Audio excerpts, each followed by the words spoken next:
Hey, good day, everybody. Welcome to the channel. My name's Ben. This is Triple Bogey Golf. We just got this channel started, so if you could hit the subscribe button, it'd be greatly appreciated.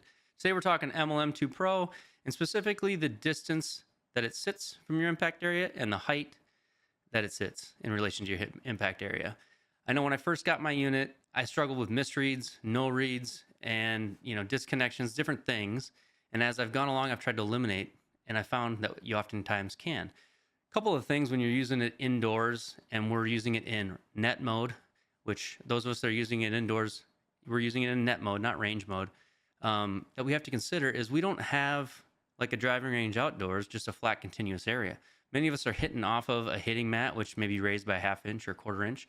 In my case, my hitting mat is Sig Pro Softy is raised by 2 3/4 inch. So we've got to consider the height of our unit as well as the distance from the impact area. Now, Rapsodo's instructions tell you that you need a minimum of 6.5 feet from the unit to your hitting area, and then you need another 8 feet minimum for the ball to fly before it hits the net. In my case, I've got about 17 feet. When I come 6.5 feet from that area all the way up to the 8-foot mark, I still have 9 feet to the screen, even at my farthest point, which works out perfect for me. I've got a couple of things too. One thing that I figured out with mine is because I need to raise it, I've got a flooring system that sits 2 3/8 inch above the ground. And then I also have 3/8 inch flooring around it. So net difference of 2 inches. I need to get my unit 2 inches higher. And you'll see in the video, I actually use a couple of magnets because I have a steel door right behind my setup, where I put the center line of my door on the center line of my hitting path. So for me to raise or lower the unit, I can just simply slide the magnets on it up or down. I mounted these magnets with some 3M removable tape, stuff that you use to hang pictures on a wall. I could easily take these off when I want to remove the magnets, but for the most part, I just keep them on. And when I take it to the range, I just snap it into the normal stand and we go from there. Let's pop up a video and show you a little bit about my setup. This isn't going to be the most detailed video, but it's going to give you an idea of some of the things that to consider when you're looking at it. So in my room, I've got putting turf that is butt up and flush with my hitting mat. And what you'll see as we zoom in here, I've got 2 lines. The first line, which is closest to the impact, that's 6.5 feet. That's the minimum distance I can have from the Rapsodo to the ball. The second line is just a foot forward to give me a reference point, and it's 7.5 feet. And I usually hit the ball from about 7 feet, right in the center of those 2 lines of my hitting strip. You can see that white border I've got, that's 2 inches difference. So I've got to get this stand 2 inches higher off the ground, or in my case, I use the magnets on the back to slide the unit up.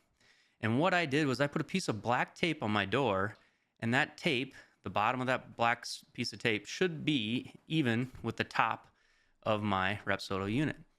So I simply snap my unit onto the door. You could use a steel plate or anything magnetic and do something similar to this. I don't use the stand.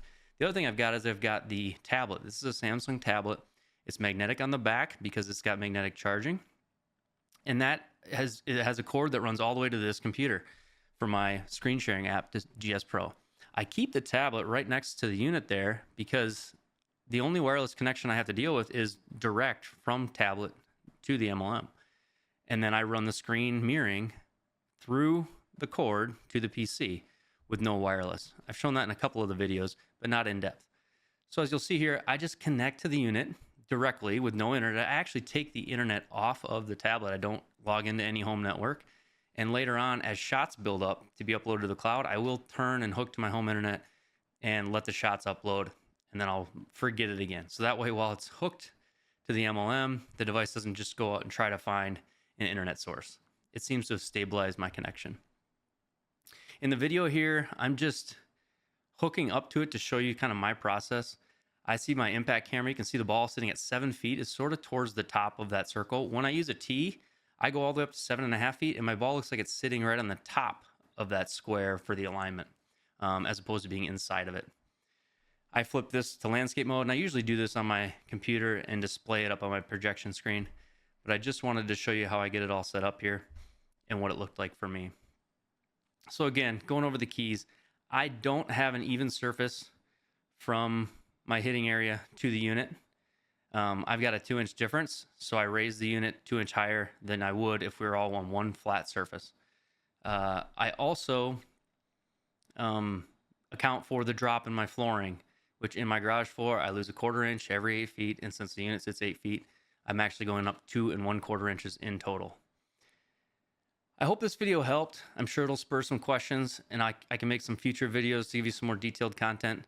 I just want to introduce myself to you all. I haven't done any videos like this yet, but I will be putting more out in the future. I love this device. I think it's a great product, especially for the price. There's just nothing like it. And if I can help others get theirs set up to where they can use it and enjoy it, that's kind of my goal. Thanks, everybody. Hope you have a good day.